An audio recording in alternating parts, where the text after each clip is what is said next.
does is he comes. He comes. He comes, the Bible says, but to steal, to kill, and to destroy.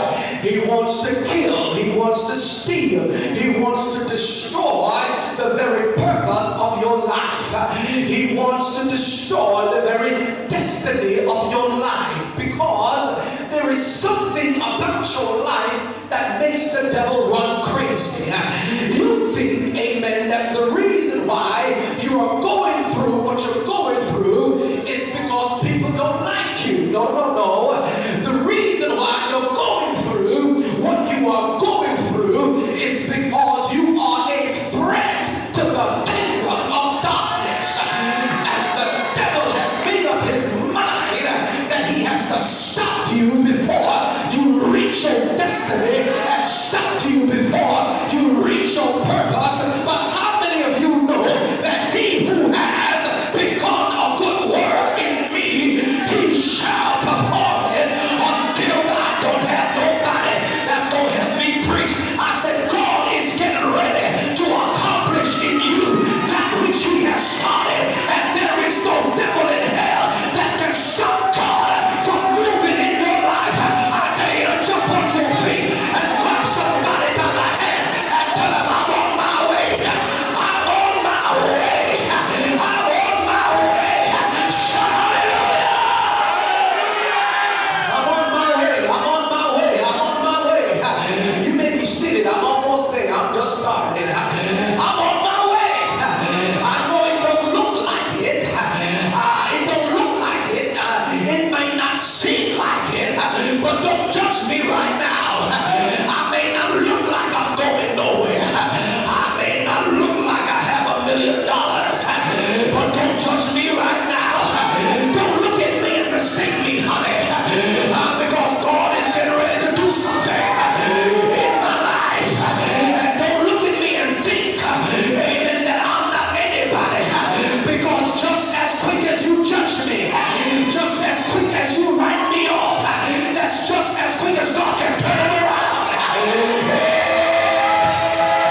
He'll turn it around. He'll turn it around in my favor. I dare somebody right now who knows God is going to turn some things around in your life to jump and just start turning. Just start turning. Just start turning. Just start turning for my future. Turning for my miracle. Turn for my destiny. Turn for my breakthrough. God is getting ready to show up in your life. If you believe that, shout hallelujah. I tell you, shout hallelujah one more time. Yeah. He's getting ready to do it, daughter. And so now God will come. Sit down, it's okay. God will come. He'll come. He'll show up. He'll do it. Amen, somebody. He'll do the impossible. He will do the unthinkable. He will do the what? The impossible and the unthinkable. And it does not yet appear what we shall be. But we know when we see him, we shall be like him. And so now the Bible begins to talk about how, amen, the process of time, how things begin to unfold, how things begin to happen. Because when you have purpose and when you have destiny, there is a target on your back. How many know that today? When I have purpose and destiny, there is a target on my back. And God now, he will use you to do mighty and miraculous things. When we look at this particular story, we find out that Elijah had entered into one of the greatest manifestations of his ministry. He had decided he was going to prove that God is God. Because you cannot expect God to show up in your life if you don't first make a decision that he will be God in your life. Oh, hear me today. Young people, hear me today. It's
ears. A matter of fact, put your hand on your ears and say, open ears. Open ears. Amen. Because Elijah said that my city is going to be blessed. My city is getting ready to come out of whatever problems they are experiencing, and they're getting ready to become the city of God. But something had to happen. Look at your neighbor to your left and say, something had to happen. Oh, y'all ain't opening your mouth. Let me go sit down. I said, look at your neighbor to your left and say, something had to happen. Yes. And so now when Elijah, he went back to the Samaria, the capital of the city, and he looked and he saw, amen, that one side worshiped God, but that was a little sign. And then he looked at the other side. Can everybody understand me? He looked at the other side and he noticed that they were worshiping Baal and Ashtaroth. Now let me tell you something. You and your city can never be blessed unless the entire city is bowing down to Jesus. You want Accra to come up? How many want Accra to come up? How many want Ghana to come up? Ghana has to bow down to the altars of Jesus Christ. The people have to come and make up in their mind that for God I live and for God I will die. Shout amen. So the first thing that Elijah decided to do, he decided, number one, amen, that before he can show the power of God, he has to show and rebuild the altar of God. He had to rebuild the altar of God so that God, amen, where you going, sir? Amen, so that the altar of God, I'm not through with you now. You got to run somewhere? Okay, amen. Amen. He had to make sure that the altar of God was established. Amen. Somebody look at you and say, it must be established. It must be what? Established. The altar of God in the city of God must be what? Established. And so after he established the city of God and the altar of God, he was now able to move in his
getting ready to experience a miracle. Do you believe that today? Do you believe that today? My life is getting ready.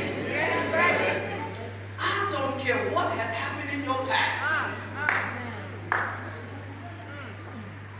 I don't care what happened in your past. Good days, bad days, no days, doesn't matter. Amen? It don't matter how big you were, how small you are. Are you listening to me? Are you hearing me? Are you hearing me? God is getting ready to rain down so much rain on you.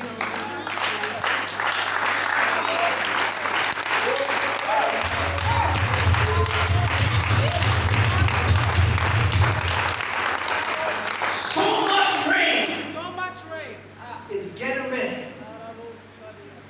And he's going to give you a warning. He said, go look. Looks like a small hand. Do not forsake your small hand. Amen? Amen. What's my rain? My future. What's my rain? My blessing. What's my rain? My joy. What's my rain? My children. What's my rain? My coming wife. What's my rain? My husband coming. What's my rain? My business is coming. Are you listening to me? Are you listening to me? What's my rain? Everything that did not work out right is going to work out. That's right. That's my rain. That's my what? Rain. That's my rain. And this morning, prophetically, I hear the sound. It's beginning to move.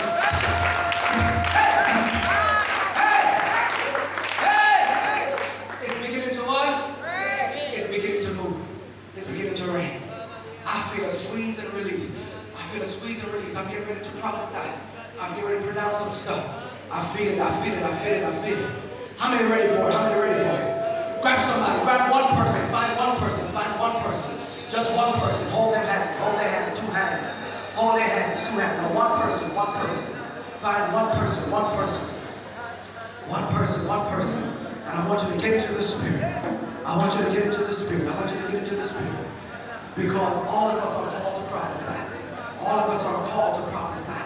And we're going to squeeze. We're going to squeeze. We're going to pray. We're going to squeeze. We're going to squeeze and release. Amen. We're going to squeeze and release. Amen. Amen. Say neighbor. Look them in the eye. Say neighbor. Say neighbor. As I hold your hands, I press